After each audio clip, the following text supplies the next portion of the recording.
Donc bonsoir à toutes et tous. Merci d'être avec nous pour cette avant-dernière conférence table ronde de l'année. Avant-dernière, puisque, j'en profite pour faire une petite annonce, demain, il y aura un nid apéro, je ne sais pas si vous connaissez ce format, autour des jumeaux numériques, des doubles numériques d'une certaine façon, qui sont particulièrement utiles, mais qui posent des questions éthiques, écologiques, de droit. Alors c'est totalement différent du sujet qui nous rassemble ce soir, mais je peux que vous inviter à venir, parce que vous connaissiez un petit peu le principe de ces jumeaux numériques ou pas, l'idée justement c'est d'en parler de façon très vulgarisée, avec à la fois une chercheuse, une ingénieure qui vient de Bordeaux et un comédien qui nous accompagne à chaque fois dans ces apéros en incarnant une IA biberonnée, on va dire, à Philippe Cadic. Voilà. Mais revenons au sujet qui nous rassemble ce soir. Les États-Unis et la guerre forment depuis 1774 et en dépit de brouilles passagères, un des couples les plus solides qui soit. Cette phrase n'est pas de moi, ce sont les premières lignes de l'ouvrage « De la guerre en Amérique » du journaliste Thomas Rabineau. Alors je pense qu'il suffit de penser aux nombreuses références que nous avons toutes et tous dans cette salle, véhiculées par les médias d'actualité, mais également par Hollywood, pour que cette assertion sonne comme une évidence. Des chercheuses de l'université Tufts, c'est près de Boston, ont réalisé une nouvelle estimation en 2022 du nombre d'interventions militaires directes et indirectes, je précise, des États-Unis depuis leur création, en 1776 jusqu'à 2019. Et ils ont dénombré pas moins de 400, dont la moitié entre 1950 et 2019. Il faut dire qu'en jouant ce fameux rôle de gendarme universel, notamment, nous y reviendrons, les États-Unis sont intervenus un peu partout dans le monde. L'armée américaine, par ailleurs, vous le savez, est souvent présentée comme la plus puissante. Alors, un superlatif à prendre avec des pincettes, parce que bien sûr, tout dépend, comme toujours, des indicateurs que l'on choisit d'utiliser. Mais si, par exemple, on regarde en termes de budget militaire, les USA caracolent effectivement en tête.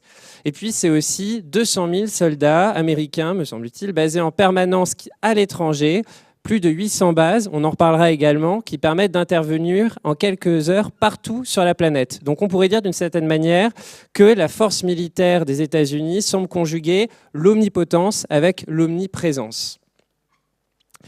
Et en France, ce qui est intéressant, c'est que si nous voyons facilement la guerre comme une des voies majeures de la politique étrangère des USA, un moteur de l'économie états-unienne, on pourrait même dire un élément de l'ADN de la nation américaine. Alors je précise, parfois je pourrais peut-être dire par erreur américain, mais à chaque fois je veux bien dire états-unien et j'essaierai la plupart du temps de dire états-unien. On a trop tendance à dire américain pour états-unien. Donc états-unienne. On peut être quand même, je pense, un peu déboussolé par ce qui se passe aujourd'hui. Si je remonte très rapidement le fil en arrière, donc hier, ce lundi 15 décembre, c'était à nouveau 3 bateaux qui battaient pavillon vénézuélien, suspectés de transporter de la drogue, qui ont été attaqués. Alors ça, c'est pas une photo qui date d'hier, c'est une photo un peu plus ancienne, puisqu'on en est quand même à 26 navires accusés de narcotrafic depuis septembre et 95 morts. Autre événement, vendredi 5 décembre, c'était la publication de la nouvelle stratégie de sécurité nationale. Vous en avez sans doute entendu parler, notamment parce qu'il y a eu cette fameuse phrase d'anticiper l'effacement civilisationnel de l'Europe. Mais ce qui est intéressant également dans ce document, c'est de voir à quel point il met en avant de façon peut-être assez inhabituel, le président des États-Unis dans sa capacité à éviter les conflits. Et ça rappelle la volonté de ce dernier d'obtenir son Saint Graal, autrement dit, le prix Nobel de la paix. Je remonte encore. Le déploiement de la garde nationale pour lutter contre l'immigration et de potentielles émeutes depuis juin dernier dans des villes démocrates, Los Angeles par exemple, Portland, plus récemment Chicago, avec un retrait qui est entamé depuis à peu près un mois, me semble-t-il.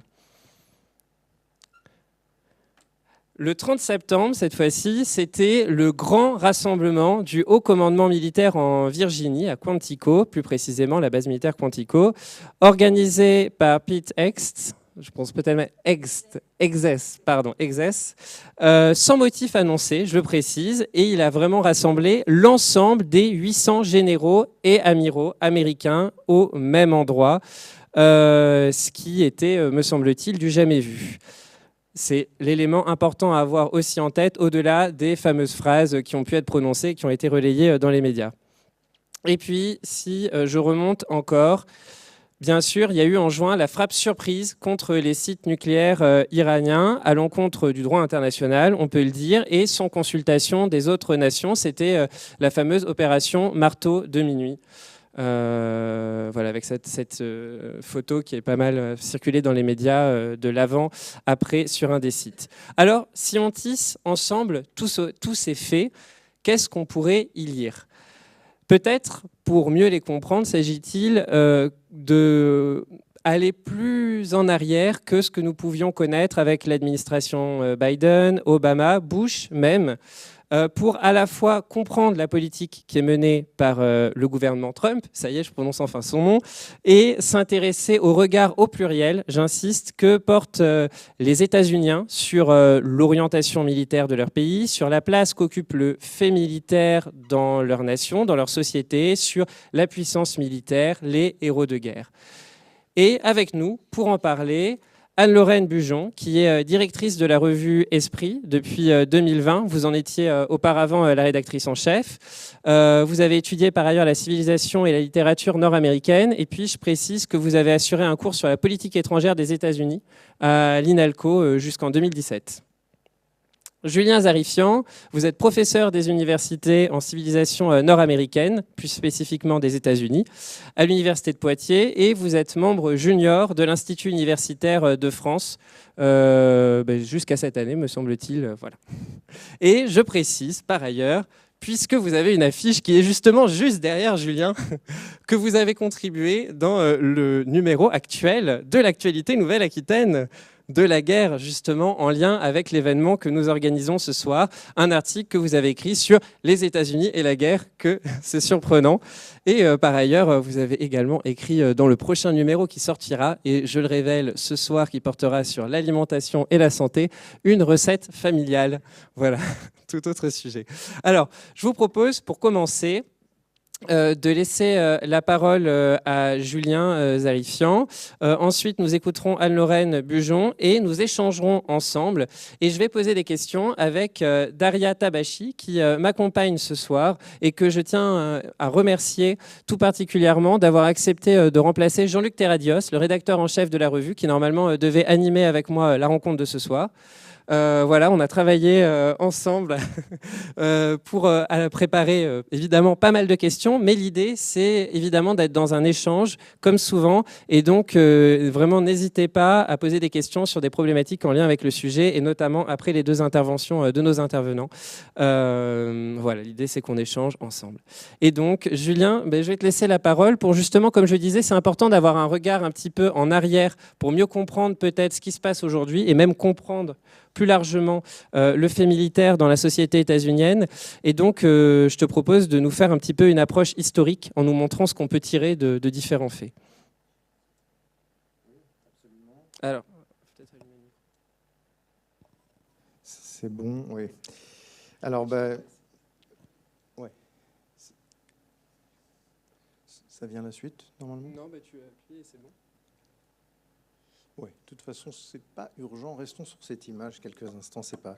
Puisque tout d'abord, je souhaite évidemment déjà remercier chaleureusement Anne-Lorraine Bujon d'être présente parmi nous ce soir, avec un emploi du temps très contraint en cette fin d'année, voilà, venant de Paris. Donc, merci beaucoup Anne-Lorraine.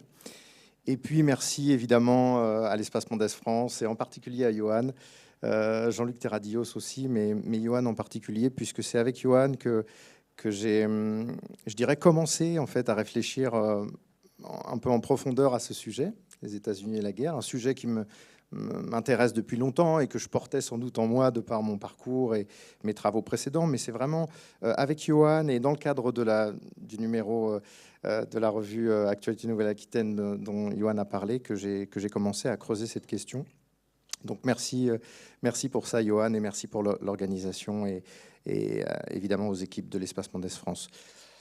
Donc, oui, l'idée, c'est de... Enfin, moi, l'idée qui me motive un petit peu autour de cette question des États-Unis et de la guerre, c'est de comprendre effectivement les raisons de cette omniprésence, de cette omnipotence américaine s'agissant du domaine militaire. Et oui, de cette omniprésence de la guerre dans la vie politique, géopolitique, mais aussi sociale, culturelle américaine qui atteint des niveaux extrêmement élevés, plus élevés qu'en Europe, très clairement. En tout cas que dans la plupart des pays européens. La question de la Russie peut se poser, mais en tout cas, s'agissant de l'Europe de l'Ouest, pour employer ce terme un peu ancien, voilà, il est clair que qu'aux États-Unis, la guerre occupe une place plus centrale. Donc, je crois que l'idée un peu ce soir, c'est de s'interroger sur la centralité de cette place et de ce rôle de la guerre, du fait militaire, de l'armée dans la vie américaine. Et donc, pour commencer un peu les échanges, effectivement, je vais finalement adopter une approche à la fois historique et géopolitique et montrer en retraçant, enfin en évoquant rapidement, en balayant d'une certaine manière les principaux conflits dans lesquels les États-Unis ont été impliqués, combien la guerre, en fait, est vraiment indissociable de l'expérience nationale américaine, permet aux États-Unis déjà d'émerger en tant qu'État, indéniablement, en tant que nation aussi, de monter en puissance et d'atteindre effectivement, dans des temps finalement assez courts à l'échelle de l'histoire et des expériences historiques des autres grandes puissances sur des périodes courtes, 2 siècles, d'atteindre effectivement, de devenir la première puissance mondiale. Donc, voilà, évidemment, le point de départ, c'est la guerre d'indépendance. Et je pense que c'est un élément extrêmement important, puisque là, on est sur la guerre pour exister. C'est-à-dire, très clairement, sans la guerre, les États-Unis d'Amérique ne naissent pas en tant qu'État moderne. Donc, c'est un élément extrêmement important. Donc, ils s'émancipent d'une puissance coloniale, la couronne britannique, dans le cadre d'une guerre difficile, d'une guerre, c'est-à-dire la couronne britannique, l'armée britannique est puissante, ne souhaite pas céder ce qui apparaît comme un peu des joyaux de la couronne s'agissant de l'Empire. Et donc, il faut gagner les batailles. Voilà, donc vous avez une carte et quelques illustrations. Donc une guerre qui dure environ 7 ans sur le papier. Dans les faits, en 81, c'est environ réglé quand même en faveur des États-Unis, mais c'est en 1783 que les choses sont formalisées avec le traité de Paris, qui voit effectivement l'indépendance des États-Unis d'Amérique. Donc j'insiste, c'est un premier point important. Sans la guerre d'indépendance, pas d'existence états-unienne. En tout cas, voilà, à ce moment-là de l'histoire. Après, impossible de prédire, évidemment, ce qui aurait pu se passer sans. Mais en tout cas, la guerre comme élément véritablement fondateur. Toujours dans cette guerre pour exister. Alors là, je dirais pour exister différemment, c'est-à-dire exister tel que les élites souhaitent que les États-Unis existent, c'est-à-dire se développent sur le plan territorial, colonialisent, le terme est tout à fait valable, les territoires d'Amérique du Nord, donc évidemment d'est en ouest. Et dans ce cadre, les guerres dites indiennes, dont vous avez vu que j'ai mis des guillemets, sont absolument essentielles. Donc dans ma présentation, je vais aborder un certain nombre de conflits rapidement. Je ne suivrai pas systématiquement un ordre chronologique, vous verrez. Environ chronologique, mais pas totalement. De toute façon, dans le cas des guerres indiennes, c'est compliqué. Donc j'ai mis des guillemets parce que le terme pose problème et est perçu comme problématique. Déjà parce que c'est une perception évidemment absolument anglo-américaine de l'histoire. Pour les populations autochtones, ce n'était pas des guerres indiennes, c'était des guerres qu'ils subissaient. Et l'autre élément un peu problématique avec ce terme de guerre indienne, qui est malgré tout usité jusqu'à aujourd'hui et abondamment, c'est qu'en fait, il recouvre des réalités extrêmement nombreuses et diverses sur environ un siècle, un peu plus même. Voilà, de petites escarmouches à effectivement des épisodes qu'on peut qualifier de guerre, et avec en aspect quand même central les violences faites aux civils. Et c'est un point important sur lequel on pourra revenir, parce que c'est pas que dans le cas des guerres indiennes où on a des épisodes de violence, violence de masse, violence vis-à-vis des civils. Dans le cas de l'expérience amérindienne, il y a un débat aujourd'hui qui a cours sur la question même d'un génocide amérindien commis par les États-Unis d'Amérique. On pourra en reparler si vous le souhaitez, mais voilà, c'est pour ça que j'ai souhaité, outre les différentes batailles, les mouvements, etc., sur des temps assez longs, donc ça c'est la carte en haut à gauche, j'ai voulu mettre cette photo assez connue, assez emblématique de ce qui est qualifié comme le dernier épisode justement de ces guerres indiennes, mais qui est en fait pas du tout un épisode, pas du tout une bataille, qui est un massacre, le massacre de Wounded Knee, en 1890, où le terme qui est souvent employé et qu'on retrouve également en français, c'est la troupe de Bigfoot. Donc Bigfoot, c'est l'homme décédé, et on peut deviner évidemment qu'il est gelé dans la neige. Donc un leader emblématique, Sioux Lakota. Et donc, en fait, le dernier épisode des guerres indiennes, en 1890, c'est pas si ancien que ça, d'une certaine manière, c'est le massacre de la communauté, en fait, de Bigfoot, environ 300 personnes qui sont tuées par l'armée, par les tuniques bleues, par l'armée américaine.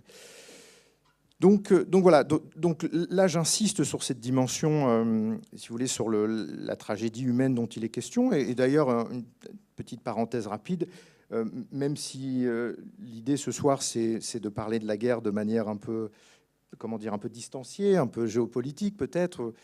Évidemment, avant tout, la guerre, c'est des tragédies, c'est des morts. C'est important de l'avoir quand même systématiquement à l'esprit. Donc, en tout cas, au-delà de cet aspect, si j'ose dire, qui est quand même central s'agissant des guerres indiennes, on est bien dans une perspective, je dirais, un peu pragmatique, réaliste et aussi patriote, pour sans doute beaucoup d'Américains, on est bien sur la construction territoriale de l'État. Donc on est dans quelque chose, si vous voulez, là encore, d'existentiel.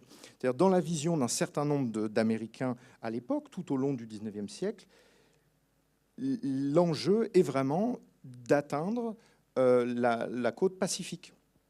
Donc et au milieu, si j'ose dire, il y a les populations amérindiennes, avec notamment des groupements forts autour des peuples dits Sioux, et au sud plutôt Comanche et Navajo et Apache.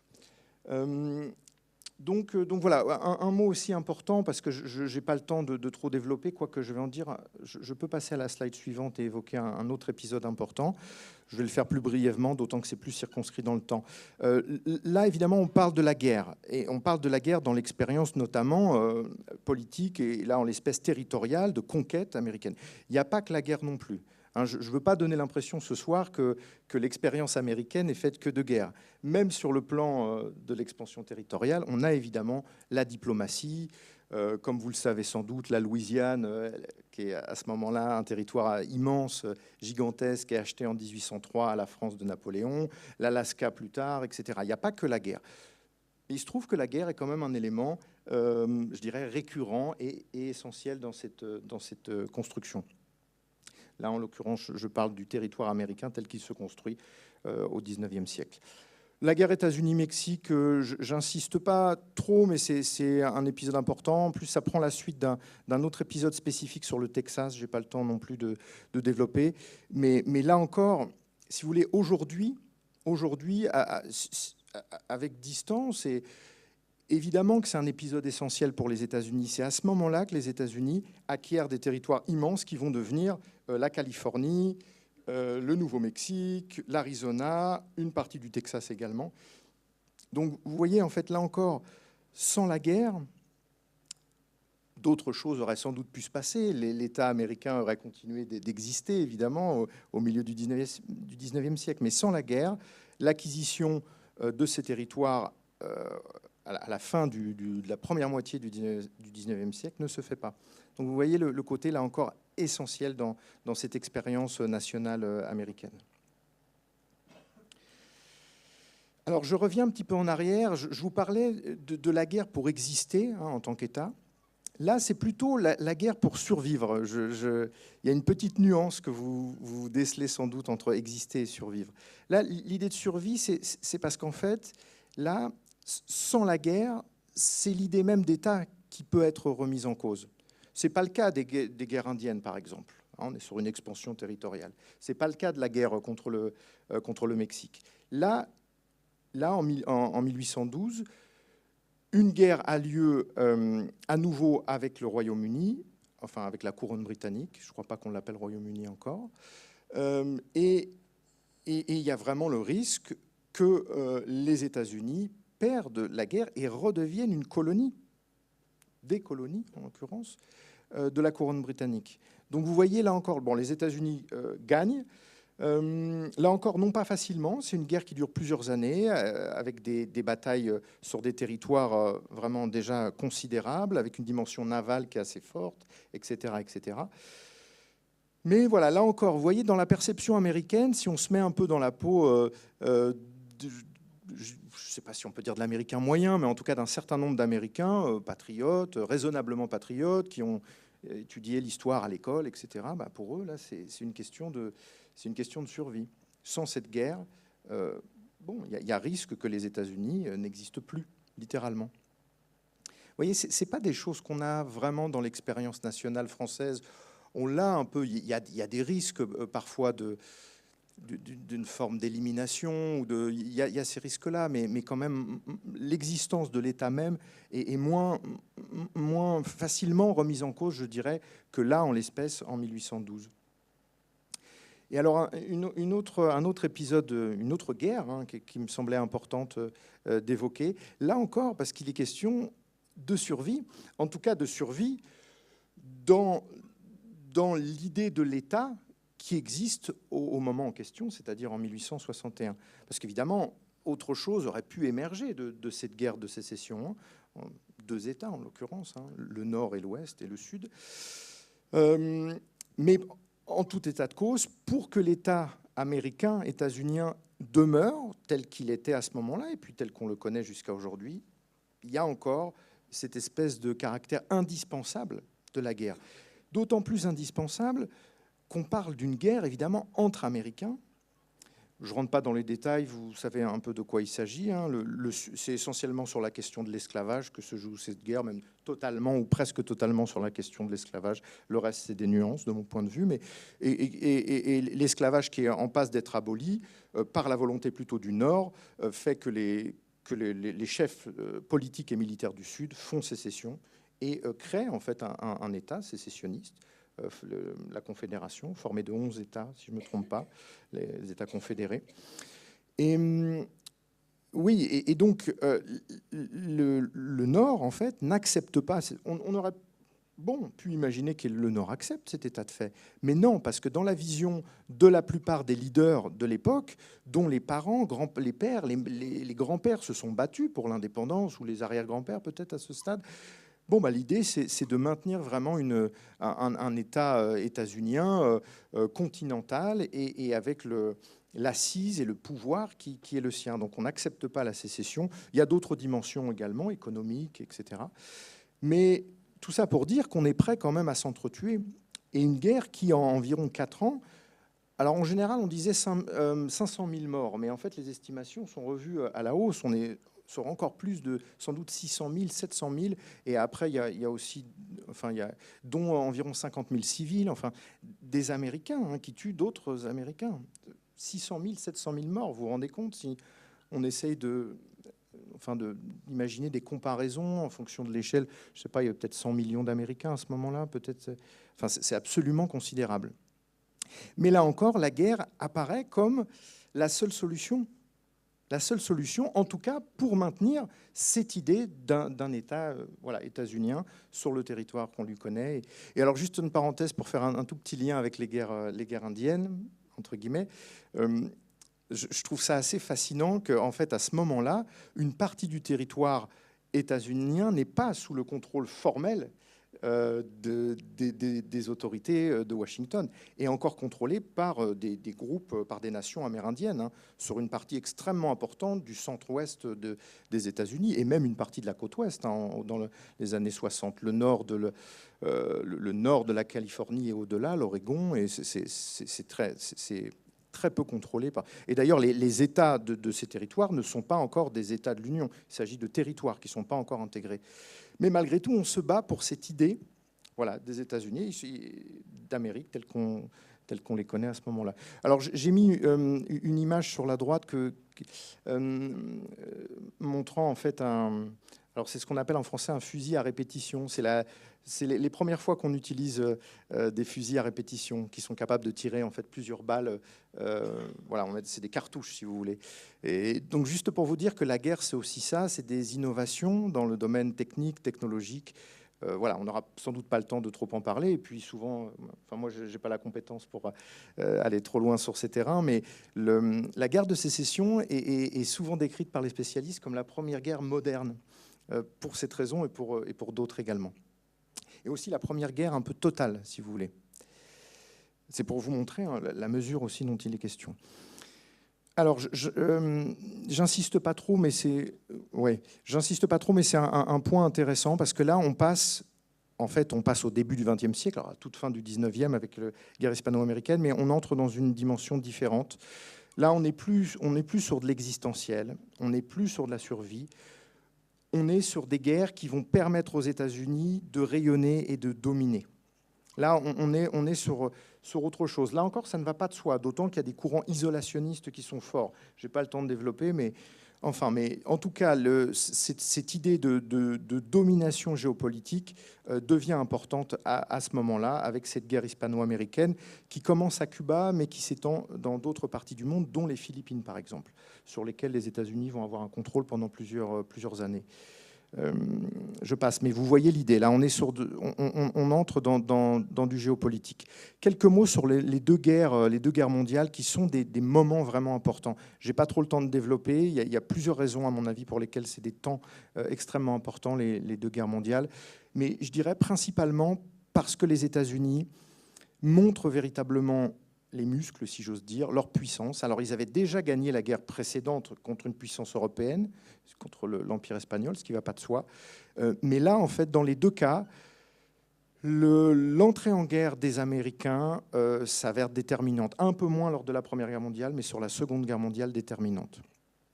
Avec d'autres puissances, l'URSS, on le sait, joue un rôle majeur sur le front de l'Est, etc. Mais quand même, les États-Unis montrent leur puissance sur la Seconde Guerre mondiale. Donc, comme je fais vite, mais vous voyez, là, ce qui m'intéresse, c'est le nombre de troupes. Parce que derrière, il y a aussi un effort considérable. Je ne sais plus combien de centaines de milliers de soldats sont envoyés, alors que les États-Unis entrent en guerre qu'en avril 1917. C'est tardif, hein. Et sur la Seconde Guerre mondiale, c'est encore plus considérable. On est en millions d'hommes, alors que là aussi, les États-Unis entrent en guerre à la fin de l'année 1941. Bon, sur la Seconde Guerre mondiale, j'insiste pas, mais c'est vraiment par la guerre et par les armes que les États-Unis vont ensuite s'imposer comme la puissance mondiale majeure de la guerre froide, avec l'URSS évidemment, sur le terrain. Et je voulais quand même mettre en exergue, on a parlé des civils, et je pense que là, il faut le dire à nouveau, la question d'Hiroshima et Nagasaki, qui est quand même une question extrêmement importante, puisque, alors c'est complexe, la manière dont je vais le dire va peut-être vous sembler un peu rapide, mais je n'ai pas trop le temps de faire autrement. Là, on est quand même sur un leadership américain, celui du président Truman, en l'occurrence, qui décide froidement, hein, disons les mots, de jeter en l'occurrence 2 bombes atomiques, une d'abord et la deuxième 48 heures après, en sachant qu'il y aurait des centaines de milliers de victimes civiles. Voilà. Alors évidemment que la question est complexe derrière, il fallait terminer la guerre, etc. Mais quand même, j'insiste sur ce point. Et puis après, on rentre dans les guerres de guerre froide. Donc la guerre froide, évidemment, impossible d'en parler comme ça en quelques instants, c'est compliqué. C'est essentiellement en fait des conflits de relativement petite échelle, sauf la guerre de Corée, 50-53, et la guerre du Vietnam, décennie 60 et 72 ou 75 pour la fin.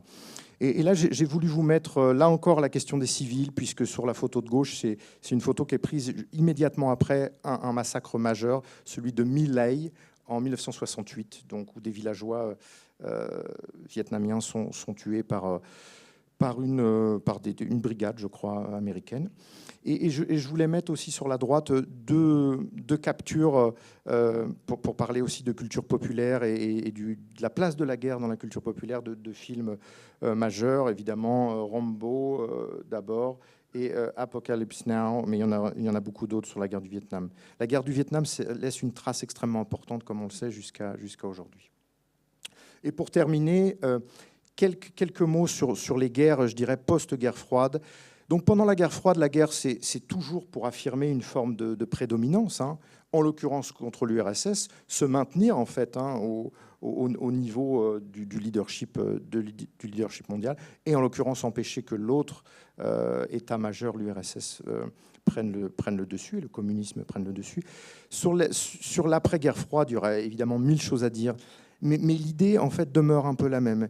La guerre, la force militaire pour maintenir une hégémonie mondiale, avec derrière des intérêts divers, notamment évidemment économiques, géoéconomiques, avec, vous voyez, les puits de pétrole qui brûlent derrière. Donc la photo de gauche, c'est la première guerre d'Irak de 91, la guerre de Bush père, pour faire simplement. Et la deuxième, c'est la guerre de Bush fils, où là, il y a une dimension idéologique forte. C'est une statue de Saddam Hussein qui est en train d'être déboulonnée.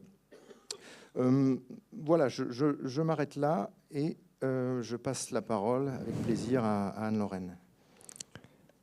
Merci Julien. Et donc Anne-Lorraine, oui, je vous propose justement un petit peu dans la continuité de la présentation qu'on a pu voir, de voir combien, pour comprendre la politique actuelle et comprendre la société américaine, états-unienne actuelle et la place du fait militaire dans celle-ci, il est intéressant de voir qu'on se place dans la continuité et la rupture avec ce qui a pu précéder et qu'il faut éventuellement porter le regard assez loin justement dans l'histoire. Oui, merci beaucoup d'abord de cette invitation à venir réfléchir avec vous ce soir. Merci beaucoup aussi à Julien pour ce panorama historique, parce que je pense qu'il est très important et que particulièrement dans les États-Unis de Donald Trump aujourd'hui, si on ne se replace pas dans cette histoire plus longue, on a du mal à comprendre ce qui se joue dans la politique américaine aux États-Unis et dans la politique étrangère des États-Unis aujourd'hui. C'est une des spécificités de cette administration Trump, pour moi, qu'elle nous renvoie plus loin dans l'histoire. Alors, sur ce petit panorama dans l'histoire longue, je voudrais juste souligner que tout ce que nous a dit Julien est très important pour comprendre que la guerre a joué un rôle absolument central dans l'ascension des États-Unis et dans leur développement comme un grand pays, comme une grande puissance et comme la plus grande puissance, l'hyperpuissance, comme disait Hubert Védrine il y a quelques années, qu'on a connue et qui a dominé tout le XXe siècle. Et en fait, ce rôle de la guerre, il est très important dans toutes les dimensions de la vie sociale et pour des choses auxquelles on ne pense pas forcément. Par exemple, l'implantation territoriale. Dans le fait qu'il y ait dans le peuplement des États-Unis, si vous voulez, et notamment le déplacement de la population, on a vu ces premières cartes d'est en ouest, mais donc le peuplement de l'ouest et du sud, il est très lié à l'histoire de ces guerres et beaucoup plus proche de nous, il est très lié à l'implantation de bases militaires aux États-Unis. Il y a un certain nombre de villes petites et moyennes qui vivent autour de la base militaire et des familles de militaires qui sont des familles très mobiles à travers le territoire. Donc ça, c'est une réalité de la société américaine qu'il faut avoir en tête. Mais si vous pensez par exemple aussi à la protection sociale aux États-Unis, les étapes dans lesquelles elle s'est développée, elle est également très liée à la guerre. Les premières tentatives de lever des impôts nationaux, des impôts fédéraux. Ça a été lié à la nécessité de payer pour l'effort de guerre. Et puis le New Deal de Franklin Roosevelt, par exemple, est très lié à la volonté qu'il a eue de faire des États-Unis l'arsenal de la démocratie. Et c'est comme ça qu'il a sorti les États-Unis de la crise de 29. Mais avec donc la base d'un État social américain dans la mesure où il a existé. C'est aussi lié à des questions d'intégration sociale des Africains-Américains et d'autres minorités. L'armée américaine a joué un très grand rôle comme intégratrice et c'est encore le cas aujourd'hui. Et vous savez qu'il y a aussi des débats sur l'intégration des minorités sexuelles dans l'armée. Donc l'armée joue aussi ce rôle. Et puis, Julien en a dit un mot, mais il faut absolument le garder à l'esprit, le développement des technologies et des technologies de pointe. Donc, juste, ce fait est connu, mais je le rappelle quand même, Internet s'est développé dans des laboratoires du ministère de la Défense américain. C'était DARPANET. Et donc, dans cette domination technologique des États-Unis sur le reste du monde, l'armée, les guerres, les forces armées jouent aussi un grand rôle. Mais quand on raconte l'histoire des États-Unis, il faut toujours se méfier d'histoires trop simplistes. Il y a toujours plusieurs histoires en une. Et ici, ce que je voudrais souligner, c'est qu'il y a aussi, je crois, dans l'héritage historique des États-Unis, une tradition tout aussi longue que cette tradition militaire et guerrière dont on vient de parler, de méfiance ou en tout cas de précaution à l'égard du pouvoir militaire. Et ça, c'est vraiment l'héritage de la Révolution américaine. Hein. Le roi britannique et tous les monarques européens étaient vus comme des tyrans qui faisaient payer à leur peuple, et y compris à leurs colonies, les efforts de guerre de leurs aventures militaires menées pour leur propre prestige, pour leur propre prospérité. Et donc, en fait, le fait d'entretenir des armées permanentes a toujours été conçu comme quelque chose qui pouvait mettre le pays sur la voie de la tyrannie. Donc, il y a aussi cette méfiance très forte à l'égard du pouvoir militaire. Le deuxième amendement dont on parle souvent, c'est le deuxième amendement à la Constitution qui protège le droit au port d'armes. Quand on explique d'où il est sorti dans l'histoire des États-Unis, on revient souvent à cette époque coloniale. Le droit de s'armer soi-même comme citoyen libre, c'était aussi une alternative au fait de payer très cher pour que l'armée britannique puisse se développer, avoir des casernes, voilà. Donc, ce droit à s'armer soi-même, à avoir des milices d'autodéfense, on peut dire, plutôt qu'une armée qui risquait de devenir pléthorique et tyrannique, voilà, remonte aussi très loin. Et donc, il y a là, ici, peut-être juste un mot sur la figure de George Washington, qui est très intéressante, parce que c'est évidemment un des pères fondateurs, c'est le général qui a gagné la guerre d'indépendance, dont on nous a parlé, mais George Washington, si vous voulez, comme Cincinnatus dans l'Empire romain, il a décidé de rendre les armes et de redevenir un fermier en Virginie. Et il a d'ailleurs déjoué des coups d'État militaires et expliqué aux militaires qu'il prenait fait et cause pour eux, il a déjoué un coup d'État militaire à Newburgh, la conspiration de Newburgh. Et donc, il a été, je crois, le premier à parler de la nécessité absolue de placer le pouvoir militaire sous le contrôle civil et donc le contrôle politique. Et ça, c'est très important aussi. Et puis après lui, on peut parler d'un autre général qu'on connaît très bien aussi, le général Eisenhower, qui donc était un héros de la Seconde Guerre mondiale, mais qui, à la fin de son deuxième mandat comme président, je pense, en janvier 1961, fait ce discours qui est devenu très célèbre, où il met en garde contre le développement du complexe militaro-industriel qui risque de mener ses propres visées, ses propres aventures et d'alimenter une sorte de guerre perpétuelle et de guerre permanente pour son propre intérêt économique. Et c'est donc cet ancien général qui met en garde la population américaine contre l'influence du complexe militaro-industriel. Et donc dire aussi qu'il y a eu tout au long de l'histoire des États-Unis des très puissants mouvements pacifistes, hein, puisqu'on parle d'histoire ancienne, il faut parler des Quakers, par exemple, qui sont les premiers pacifistes déclarés comme tels.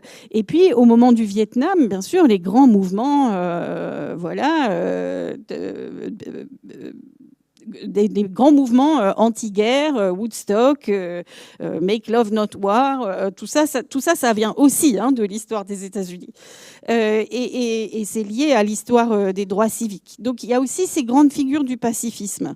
Et même beaucoup plus près de nous, alors je ne sais pas si on pourrait dire que c'est un pacifiste, mais le lanceur d'alerte Edward Snowden, quand il met en garde contre l'immense appareil de surveillance que les États-Unis sont en train de construire dans les années 2000, c'est pareil, si vous voulez. C'est mettre en garde contre une logique guerrière qui fait que les États-Unis tournent le dos à leur projet démocratique. Et donc cette tension entre la guerre et la démocratie, elle existe aussi d'emblée.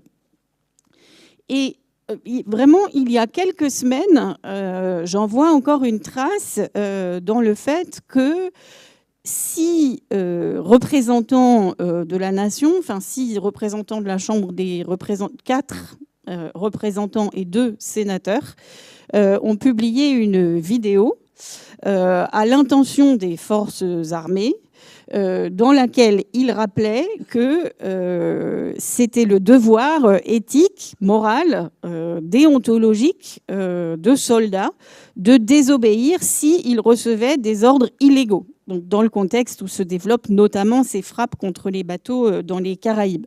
Mais donc ça a fait un énorme scandale, mais ce sont ces 6 représentants étaient tous d'anciens militaires ou d'anciens responsables de la sécurité nationale, qui rappellent que le devoir de l'armée américaine, c'est bien de respecter fidèlement la Constitution et non pas la personne du président des États-Unis d'Amérique.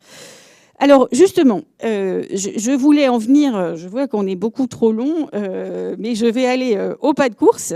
Je voulais en venir à cette administration Trump et la deuxième administration Trump en particulier, pour vous dire pourquoi elle me semble être résolument une administration de rupture, même si elle n'est pas sortie de nulle part. Le président Trump lui-même, la coalition qu'il a rassemblée, pour moi, rompt avec des traditions puissantes aux États-Unis.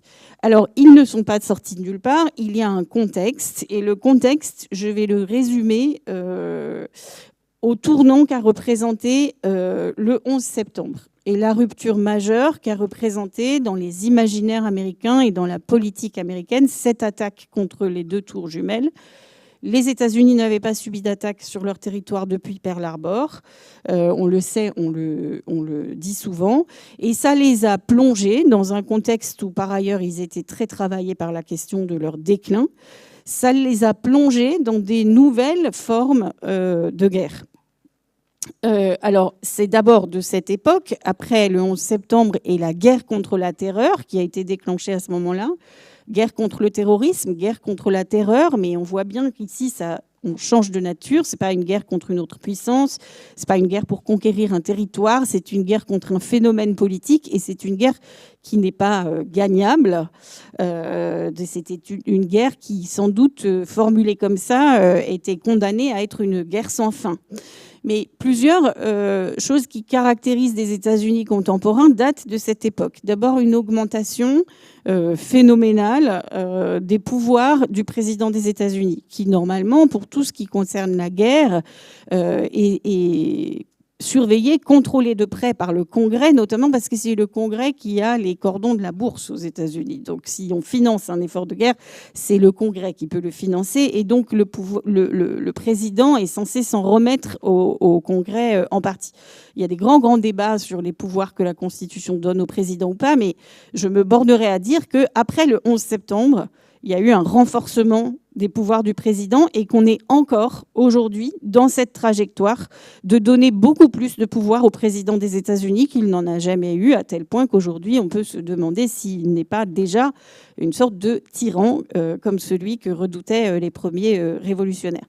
C'est de là aussi qu'on peut dater les opérations extrajudiciaires. Donc ici, on parlait des bateaux dans les Caraïbes, mais on pense évidemment à Guantanamo, on pense à des exécutions sommaires, on pense à la manière dont Ben Laden a été éliminé. Et alors, bien sûr, les États-Unis ont toujours mené des opérations illégales et secrètes. Enfin, il y a eu suffisamment de livres et de films sur la CIA, on sait tout ça. Mais ici, après le 11 septembre, c'est différent parce que c'est plus secret. C'est extrajudiciaire, on est en dehors du droit de la guerre, on est en dehors des lois, mais c'est ouvert. Ça cause des débats aux États-Unis, mais c'est ouvert. Donc on est entré dans le domaine des opérations extrajudiciaires.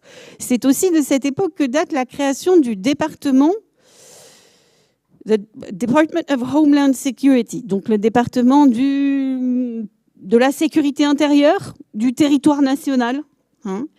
Et autour de ce département de la sécurité nationale, je dirais qu'il se joue un brouillage constant et de plus en plus grave entre les opérations militaires et les opérations de police. Mais c'est aussi de là que date le fait que l'armée américaine se repose tellement, depuis l'Afghanistan, l'Irak, sur des forces de sécurité privées. Et ce qui est aussi là un trend qui ne fait que s'aggraver. Alors évidemment, ces guerres de Bush, Afghanistan, Irak, la guerre contre la terreur, le bilan a été très lourd.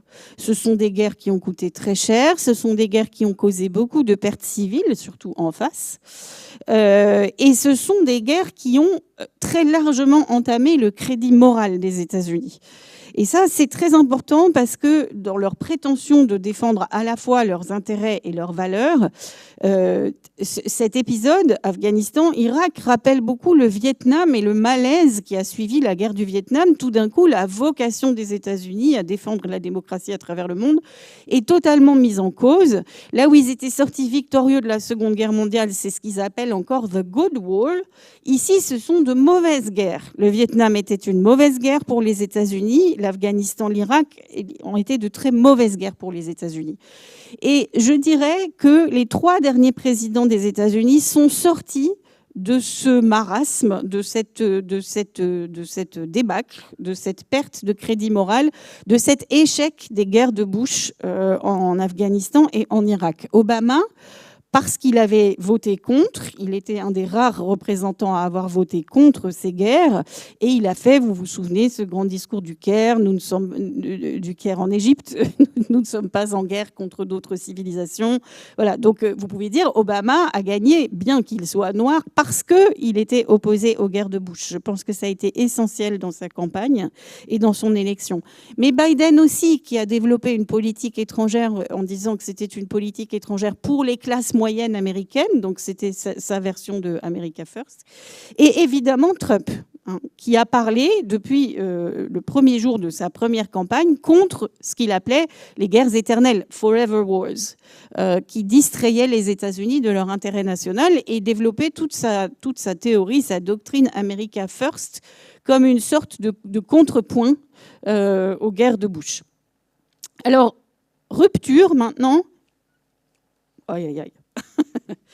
Rupture. Pourquoi est-ce que Donald Trump est un président de rupture? Donc, il n'est pas sorti de nulle part. Ce contexte, il le partage avec ses 2 prédécesseurs. Premier point, il n'a aucun respect ni pour le fait militaire, ni pour la culture militaire, ni pour les héros militaires. Il a lui-même été réformé, donc il n'a pas été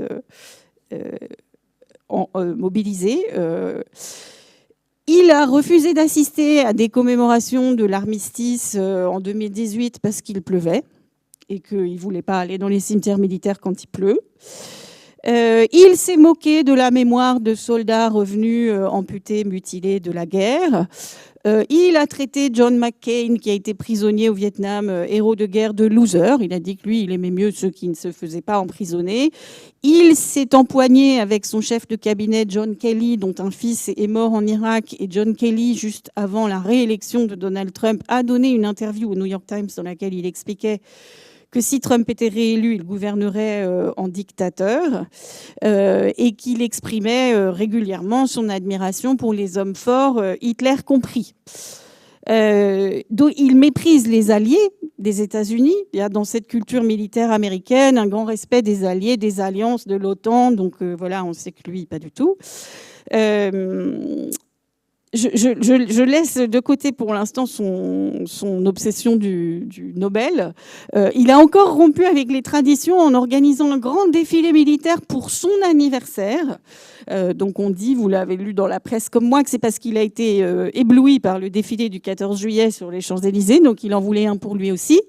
Mais là, si vous voulez, c'est très contraire à la tradition américaine. Son anniversaire de président, donc je vous rappelle, l'armée américaine est au service de la Constitution et de la démocratie, pas du président en principe.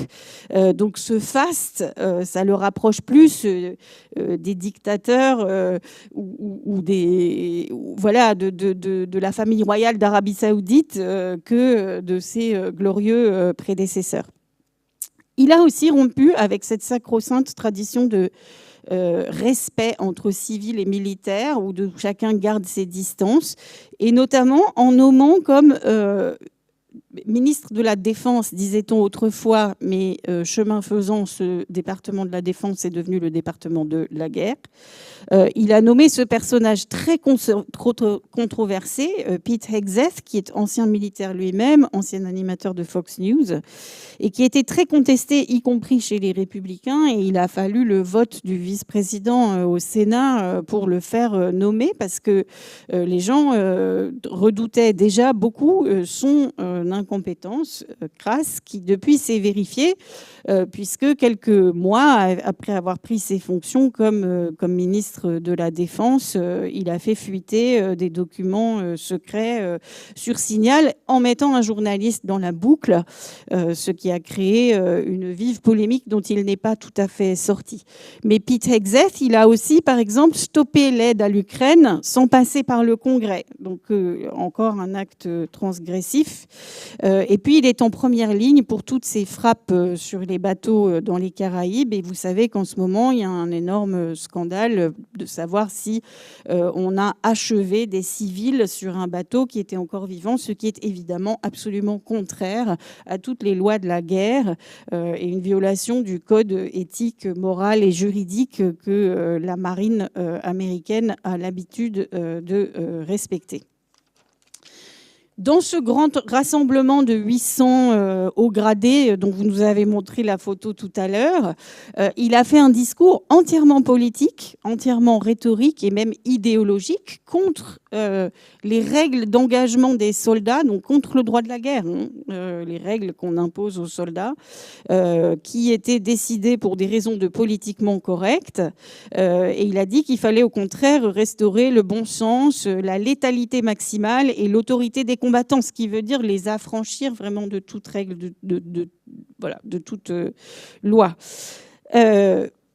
Autre rupture majeure, je laisse Pete Hegseth là, le déploiement de la garde nationale dans plusieurs villes démocrates. Donc ça, c'est un déploiement militaire sur le sol national qui jusqu'ici a toujours été réservé à des situations d'urgence, par exemple d'urgence humanitaire après l'ouragan Katrina, ou à des situations de désordre prononcées, comme en 1992 quand il y a eu des émeutes à Los Angeles. Mais à ce moment-là, on avait appelé la garde nationale avec l'accord du gouverneur local. Ici, la nationalisation, la fédéralisation, la reprise d'un contrôle fédéral sur la garde nationale en Californie, à Los Angeles, ça s'est fait contre l'accord du gouverneur local. Donc là aussi, c'est une transgression majeure. Alors, je voudrais terminer par dire que donc cette garde nationale, quand même, on dit aussi qu'elle serait déployée dans les élections de mi-mandat en novembre 2026 dans tous les États où les élections risquent d'être très serrées, donc pour assurer en fait des manœuvres d'intimidation. Alors, peut-être juste quelques points de conclusion et voilà, on pourra ouvrir sur des questions et des échanges parce qu'il y a une grande partie de ces réalité que vous connaissez aussi bien que moi. Terminer par un certain nombre de paradoxes qui deviennent très très apparents avec cette publication, notamment du document de stratégie de sécurité nationale qui est parue il y a quelques jours. Donc d'abord, on a dit que Donald Trump était un président isolationniste. Alors, je ne pense pas que ce soit le cas. C'est un président non interventionniste, ce qui est un peu différent, et qui ici réaffirme le droit des États-Unis à prendre des décisions unilatérales, y compris des décisions d'invasion. Donc, ce serait un non-interventionniste mais impérialiste qui veut renouer avec l'époque de la doctrine Monroe. Donc ça, c'est au 19e siècle, précisément quand les États-Unis ont envahi Cuba et les Philippines. Et donc, il voudrait décider d'un corollaire Trump à la doctrine Monroe. Donc ça, c'est vraiment une façon d'assumer une Amérique impériale qui a le droit de contrôler notamment les routes commerciales et de communication, donc d'où l'importance du Groenland, d'où l'importance du canal de Panama. Donc ça, c'est le premier paradoxe, un président non interventionniste impérialiste. Le deuxième, ce serait un président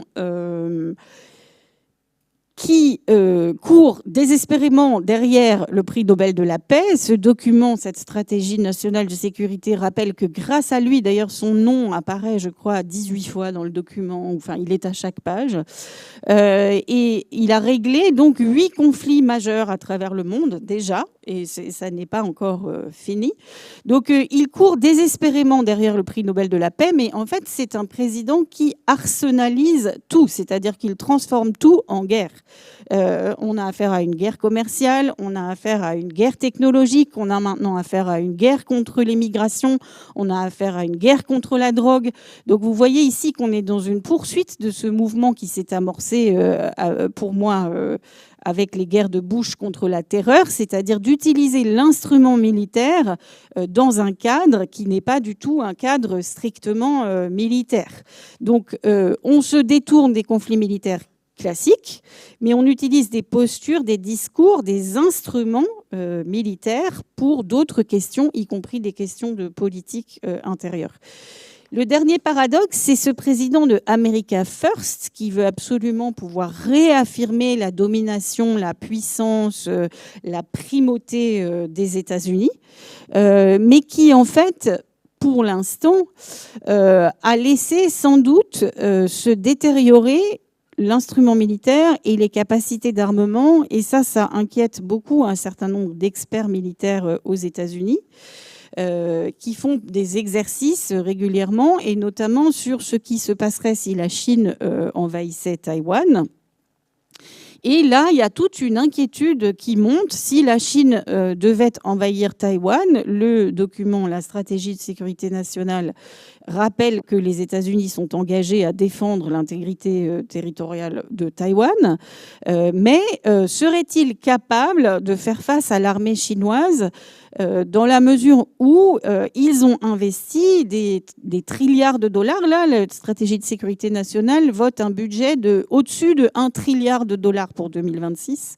Mais pour des équipements lourds, compliqués, chers, des porte-avions, là où les guerres modernes se mènent autrement, et on le voit en Irak avec l'usage massif des drones et des technologies. Donc moi, je ne suis pas une experte militaire, mais j'entends des experts militaires s'inquiéter de ce que cette première puissance militaire mondiale n'est plus aussi assurée qu'autrefois de pouvoir mener un conflit de haute intensité contre une puissance comme la Chine. Il n'y en a pas 50 qui peuvent menacer les États-Unis comme la Chine.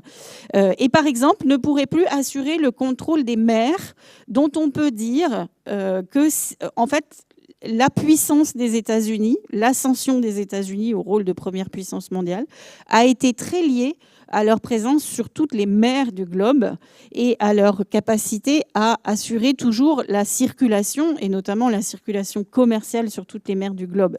Mais cette hégémonie maritime, elle est déjà très sévèrement entamée, et là encore par la Chine. C'est ce que montre un excellent historien de la pensée économique, Arnaud Aurin, qui a écrit l'année dernière un livre qui s'appelle Le Monde confisqué, qui est totalement passionnant.